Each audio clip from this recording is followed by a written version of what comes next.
같이 내가 너희를 사랑하는 것 같이라는 제목을 가지고 말씀을 나누었으면 좋겠습니다. 34절 35절에 보시면 새 계명을 우리에게 주신다고 그랬어요. 그러면서 서로 사랑하라, 서로 사랑하라, 서로 사랑하라. 이게 주님이 우리에게 주시는 새로운 계명이에요. 내가 너희를 사랑한 것 같이 너희도 서로 사랑하라. 너희가 서로 사랑하면 이로써 모든 사람이 너희가 내 제자인 줄 알리라 그랬습니다. 주님의 제자가 되는 조건 중에 하나가 오늘 말씀처럼 너희로 서로 사랑하라. 너희가 서로 사랑하면 이제 내 제자가 된 줄 안다고 그랬어요. 그러니까 제자는 사랑을 하는 사람이에요. 사랑하며 나누어 주는 사람이라고 주님은 우리에게 말씀해 주시는 거예요. 지금 우리의 삶은 사랑으로 살아가야 할 때예요. 예수의 이름으로, 주의 이름으로 사랑합니다 라는 고백으로 하고 또 우리가 행함으로 그것을 실천하며 나아가는 때라고 생각이 돼요. 언약한 우리는 자꾸 누구를 정죄하고 심판하려고 해요. 그래서 성경에 보면 간음하다가 잡혀온 여인에게 모였던 사람들은, 잡아왔던 사람들은 율법대로 돌로 그 여인을 죽이려고 해요. 또 예수님을 시험하고자 이럴 때 어떻게 해야 되냐고 그 사람들이 얘기하죠. 그때 주님은 말씀하세요. 죄 없는 자가 먼저 돌로 치라 그랬어요. 죄 없는 자가 먼저 돌로 치라. 죄 없는 사람이 어디 있겠어요?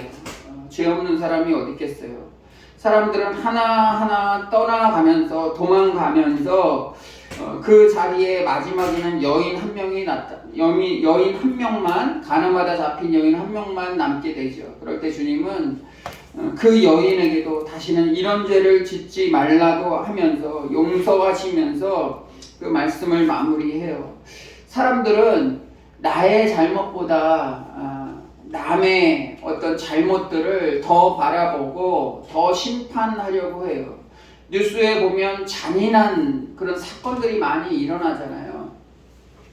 예전에는 그게 어떤 특수한 잔인한 어떤 사람만의 그런 뉴스 사고인 것 같은데 요즘 우리 주위에서도 많이 일어나요. 우리 이웃이 될 수 있고 때로는 나 자신이 될 수 있어요. 어떻게 사람이 저럴 수 있지? 저렇게 잔인할 수가 있지? 무서울 수가 있지? 하는데 어느 순간에 시험에 넘어가서 우리가 사단의 시험에 빠져서 우리 자신도 그러한 모습으로 있을 수 있는 거예요. 그래서 우리는 늘 생각하고 늘 우리가 다짐해야 되는 것은 우리가 사랑해야 돼요. 사랑해야 돼요. 우리의 가족, 우리가 사랑하는 우리의 주위에 있는 친한 사람뿐만이 아니고 모든 사람들을 다 사랑으로 대하라고 말씀해 주시는 거예요. 새로운 계명으로 서로 사랑하라 라고 말씀하시면서 내가 너희를 사랑한 것 같이 그래요. 내가 너희를 사랑한 것 같이. 그러니까 주님이 우리를 사랑한 것 같이 너희도 이제 사람들을 향해 서로 사랑하라 그랬어요. 주님의 사랑은 어떤 사랑이었을까요? 내가 주님이 우리를 사랑한 것 같이 사랑하라고 했는데 주님의 사랑은 어떠한 사랑이었을까요? 오늘 본문 말씀을 가지고 한번 말씀을 나누려고 해요. 첫째는 나를 낮추는 사랑이었어요. 그러니까 주님 자신이 낮아지는 사랑이었어요. 이 땅에 오신 것도 그렇죠. 4절 5절 보시면 저녁 잡수시던 자리에서 일어나 겉옷을 벗고 수건을 가져다가 허리를 두르시고 이에 대야에 물을 담아 제자들의 발을 씻기시고 그 두르신 수건으로 씻기기를 시작했다고 오늘 본문 말씀은 얘기하고 있어요. 우리도 알듯이 발을 씻기는 일은 종 중에서도 가장 비천한 노예가 하는 일이었어요. 노예, 종들이 하는 모습들이었어요. 지금에 적용할 수 있는 것은 낮아지는 것이에요. 섬기는 것이에요. 종의 모습으로, 노예의 모습으로 우리가 우선 나아가라는 거예요. 나의 일을 하다가도 주인을 부르면 대기하고 있어야 돼요. 주인의 명령에 먼저 일을 해야 돼요. 종들도 노예들도 자기가 하는 일들이 있을 수 있잖아요. 뭐 찢어진 옷을 꿰맨다든지 씻어야 된다든지 정리를 해야 된다든지 그런데 주인이 부르면 자기가 하는 모든 일들을 다 내려놓고 주인에게 달려가는 거예요. 주인이 뭐 원하는 것이 있나, 명령하실 것이 있나, 주인 앞에 나아가야 되는 것이죠. 그게 종의 모습이고 노예의 모습이에요. 그러한 사람들이 주인의 발을 씻기고 서로의 발을 씻겼던 거예요. 예수님이 허리에 수건을 두르시고 제자들의 발을 씻기셨던 것은 바로 이 낮아짐의 모습을 구체적으로 보여주시는 거예요. 지금은 우리 뭐 어릴 때 애기들 부모님이 어머니가 특히 이렇게 발을 씻겨주시고 막 그러잖아요. 몸도 씻어주시고 스스로 못 닦아서 그럴 수도 있지만 어느 정도 애가 걸어 다녀도 계속 이렇게 닦여주고 싶어 해요. 왜 그래요? 사랑하기 때문에 그래요. 나의 사랑하는 자녀, 나의 사랑하는 자녀이기 때문에 그렇게 깨끗이 씻겨주는 거예요. 예수님의 마음도 제자들을 사랑했어요. 사랑은 낮아지는 거예요. 발을 씻기는데 일어나서 닦이지 않잖아요. 보통 무릎 꿇거나 씻는 사람은 어디에 앉아있고 더 낮아져서 발을 씻기게 돼요. 발을 씻기려면 그렇게 해야 돼요.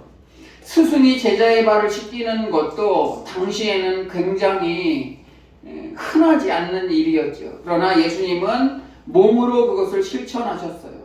그러면서 오늘 13장 14절 15절에 보시면 내가 주와 또는 선생이 되어 너희의 발을 씻겼으니 너희도 서로 발을 씻기는 것이 옳으니라. 내가 너희에게 행한 것 같이 너희도 행하게 하려 하여 본을 보였노라. 본을 보이기 위해서 하시는 거예요. 본을 보이기 위해서. 예수님이 제자들의 발을 씻기셨어요. 여기서 끝나는 게 아니고 예수님은 참 낮아지셨던 분이야. 여기서 끝나는 게 아니고 오늘 말씀은 제자예요. 너희가 내 제자가 되리라. 그러니까 예수님을 따르는 자의 모습이 바로 이러한 모습으로 나아가야 된다는 거예요. 예수님은 주인의 위치였어요. 선생의 위치였어요. 그러나 도와주는 것이 아니라 정말 종이 되어서 우리를 섬기셨어요. 내가 선생이지만 오늘 하루는 너희의 발을 씻기겠다. 오늘 하루만 니네 종처럼 되겠다가 아니고 예수님은 평생을 종된 모습으로 종으로 어떻게 보면 사시고자 이 땅에 오신 거예요.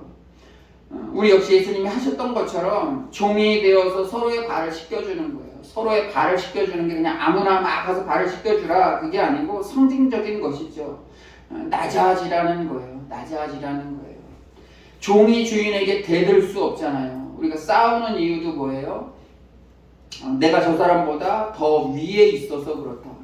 아니면 내가 저 사람이랑 동등하다, 적어도 동등하다. 그러기 때문에 싸우는 거예요. 어린아이가 덩치 큰 유도 선수나 씨름 선수나 그런 사람들한테 대들 수 없어요. 왜요? 맞을 수 있으니까. 등치 차이가 훨씬 크니까 싸울 수가 없어요. 그것은 우리가 서로 싸우고 뭔가 대들고 이렇게 하는 것은 이러한 모습이 있기 때문에 그래요. 그런데 우리가 종된 모습으로 살면 우리가 좀 더 손해를 보더라도 내가 할 일이 있는데 나를 불러요. 이게 말도 안 되잖아요. 근데 주인이 부를 때 종된 모습으로 나아가서 섬기는 모습이에요. 내 일도 바쁘고 할 일도 많지만 그래도 섬기는 일, 어려워하는 사람들을 오히려 섬기며 나가는 것, 낮아지는 것, 그게 우리의 역할이고 교회의 역할이 아닌가 생각을 합니다. 주님이 우리를 사랑하시는 것 같이 사랑하라고 하셨어요. 예수님의 사랑은 두 번째로 악한 원수도 사랑하라는 거예요. 그냥 원수, 다른 사람, 이웃을 사랑하라를 넘어서 악한 원수까지도 사랑하라는 그 말씀이 있는 거예요.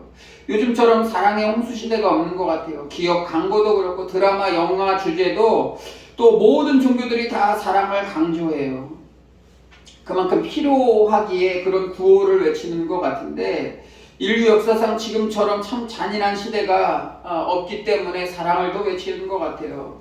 근데 구호로 그칠 때가 참 많이 있죠. 우리도 그냥 말씀으로만 사랑해야지 할 때가 참 많이 있어요. 사랑을 실천해야 될 때죠. 전 세계가 인기가 끈 드라마가 있어요. 오징어 게임이라는 드라마가 있는데 저도 1편부터 9편까지인가요? 이렇게 다 이렇게 봤어요. 마지막 부분에 보면 그런 게 나와요.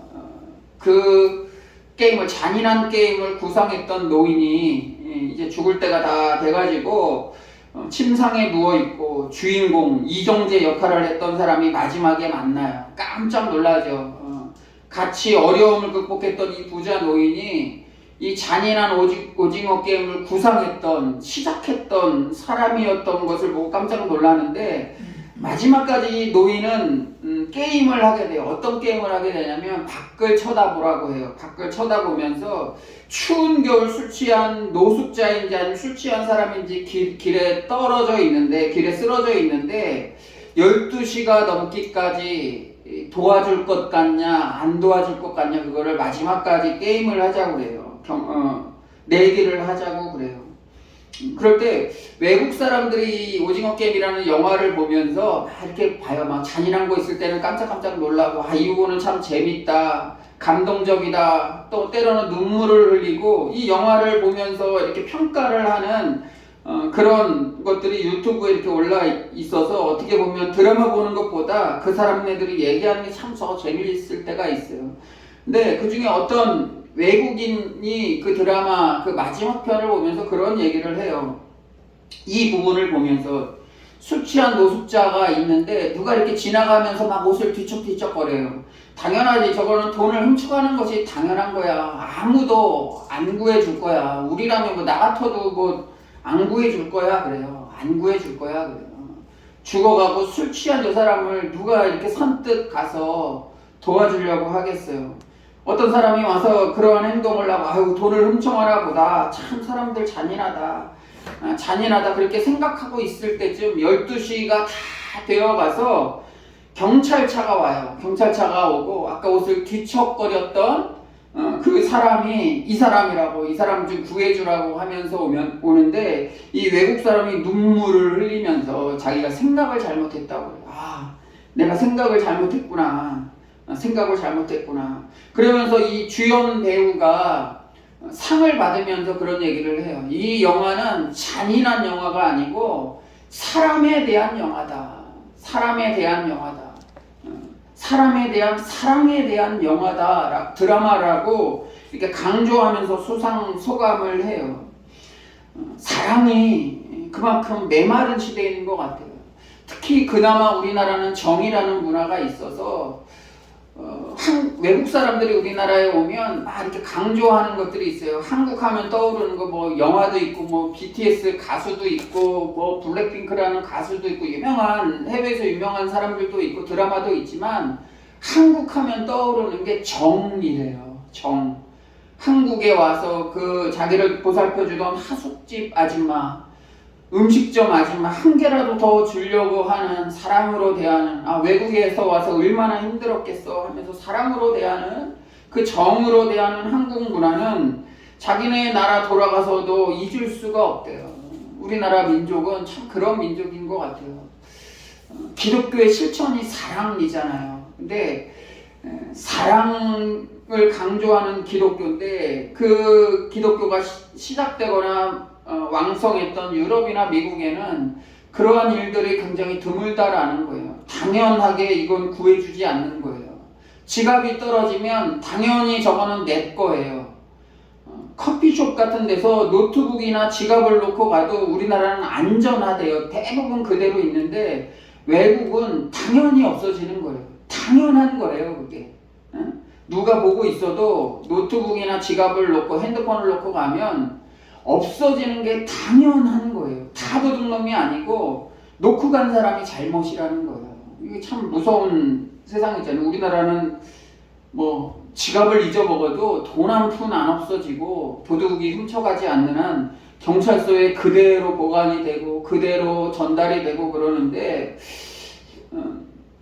저는 그게 이제 정의 문화가 있기 때문에 그런 것 같아요. 이게 참 좋은 문화를 우리가 기독교와 함께 계승해서 나아간다면, 교회하면 사랑이 넘치어야 되잖아요. 사랑이 넘쳐야 돼. 원수까지도 품어줄 수 있는 그 사랑이 있어야 되는데, 많이 그렇지 못한 것 같아요. 오히려 그래서 더 기독교가 세상으로부터 배타적으로 이렇게 멀어져 가고 있고 오히려 비난의 대상이 되지 않나 생각이 돼요.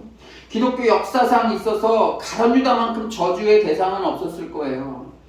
다른 건 몰라도 예수님을 팔아넘겨서 십자가를 지게 한 것. 2절에 보시면 마귀가 벌써 시몬의 아들 가룟 유다의 마음에 예수를 팔려는 생각을 넣었다고 그랬어요. 예수님께서 자신을 배반하고 팔아버린다는 것을 예수님이 아셨을까요? 모르셨을까요? 아셨을 거예요. 성경을 읽다 보면 예수님은 다 아셨어요. 그럼에도 불구하고 마지막 때에 예수님은 제자들 모두의 발을 다 씻기셨어요. 모두의 발을 다 씻기셨다는 건 뭐예요? 가룟 유다의 발도 씻기셨다는 거예요. 자기를 팔아 넘길 인류의 가장 잔인한 저주의 대상이라고 하는 이 가룟 유다까지도 예수님은 사랑하셨다는 거예요. 악한 원수까지도 사랑하셨다는 거예요. 그러면서 내가 너희를 사랑한 것 같이 그렇게 말씀하시는 거예요. 내가 가룟 유다까지 원수 가룟 유다까지 사랑한 것처럼 너희도 이 땅에서 그러한 마음으로 사랑을 실천하며 사랑하라고 말씀하시는 거예요. 우리의 사랑으로는 누구도 사랑할 수 없어요. 그래서 예수님이 말씀하세요. 내가 가룟 유다를 이 상황 속에서 사랑한 것처럼 내가 원수된 너희를 사랑하고 구해낸 것처럼 너희도 그렇게 사랑하라고 말씀하시는 거예요. 가족들조차도 사랑하기가 참 힘들어요. 우리 친한 친구들조차도 사랑하기가 참 힘들어요. 아주 아닌 것 같은 거, 아주 작은 것부터 시작해서 갈등이 생기고 싸워서 이혼까지 하는 사람들도 있고, 아주 조그만 것에 시작해서 가장 오랫동안 사귀었던 친구들과 절교하는 것도 있어요. 우리에게 사랑이 참 부족한 것 같아요. 가룟 유다도 주님이 사랑하셨다면 우리가 이 땅에서 심판하고 원수될 일들이 있을까? 기독교는 누구를 심판하거나 저주하지 않아요. 때려 잡아야 되고 죽여야 되고 그런 것들이 기독교 교회라는 곳에서도 막 이렇게 시작되고 우리가 잘못된 거죠. 이 사랑이 부족하기 때문에 그러한 일들이 있어요. 이 땅에 우리가 심판할 만큼 잡아서 죽여야 할 만큼 그런 잔인한 사람은 없는 것 같아요. 예수님도 가룟 유다의 발을 씻기시고 사랑하는 마음으로 내가 너희를 사랑한 것 같이 그러한 마음으로 다가가라고 말씀하시잖아요. 내가 너희를 사랑한 것 같이 마지막 사랑의 표현으로 나를 죽기까지 사랑하라는 거예요. 예수님처럼 십자가에 지실 필요가 없으셨던 분이 자기를 희생함으로 십자가를 지셨던 것은 인류를 사랑했기 때문에 그렇죠. 죽을 수밖에 없는 우리를 대신해서 십자가를 지시는 거예요. 결과적으로 예수님은 우리를 구원하시기 위해 돌아가셨지만 우리를 위해서 돌아가시는데 마지막에는 믿는 제자들이 다 자신을 부인하고 저주까지 하면서 멀어져 가는 그 제자들의 모습을 주님은 아셨을 거예요. 그럼에도 불구하고 십자가를 지셨어요. 십자가 뭐하러 졌어? 할 만큼 우리가 생각하기에는 십자가를 뭐하러 지셨어? 저렇게 다 도망가고 그러는데 지금은 십자가가 단순한 액세서리처럼 자동차 앞에 이렇게 달랑달랑 거리거나 목걸이로 차거나 어떤 액세서리처럼 이렇게 느껴요. 마치 자동차에 십자가를 걸어놓으면 사고가 안 나는 것처럼 부적처럼 교회 안 다니고 옛날에 다니고 지금은 안 다녀도 성경책을 차에 놓는데요. 십자가를 차에 놓는데요. 부적처럼 생각해요. 이 성경이나 십자가는 부적이 아니에요.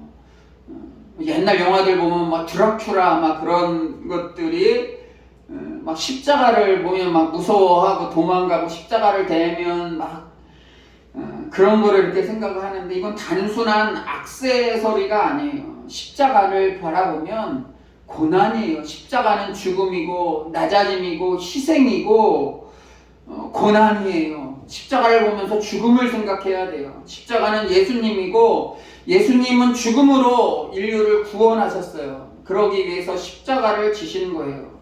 우리 이런 찬송 있잖아요. 십자가 내가 저 처음 볼 때에 십자가 내가 처음 볼 때에 나의 마음에 큰 고통 사라져 오늘 믿고서 내 눈 밝았네. 그래요. 십자가를 보면 주님을 생각해야 되고 십자가를 보면 지금 나이 받는 고통이 아무것도 아님을 깨달아야 돼요. 내가 받고 있는 고통은 정말 아무것도 아니구나. 예수님은 못에 못자국, 팔에 못자국, 발등에 못자국을 하면서 우리의 죄를 위해서 목숨을 내려놓으셨는데 우리가 십자가를 볼 때마다 나의 모든 고통과 염려 다 내려놓고 주님 나도 이 십자가를 지고 따라가겠습니다 라는 그런 고백이 우리들 가운데 있기를 소망합니다. 예수님은 십자가 앞에서 다 뿔뿔이 흩어질 것을 알고 계셨지만 그래도 우리를 사랑하셔서 십자가를 지셨어요. 유월절 전에 예수께서 자기가 세상을 떠나 아버지께로 돌아가실 때가 이른 줄을 아시고 세상에 있는 자기 사랑하는 사람을 사랑하시되 끝까지 사랑하시니라라고 오늘 본문 말씀 1절에 나와 있어요. 우리는 하나님의 독생자를 희생시키면서까지 구해낸 우리가 그런 구원받은 존재임을 절대 잊지 않고 살아가셨으면 좋겠어요. 내가 너희를 사랑한 것 같이 너희도 서로 사랑하라. 우리 그 사랑을 실천하면서 매일 헌신하며 사랑하며 살아가시기를 주의 이름으로 간절히 기도합니다. 기도하시겠습니다.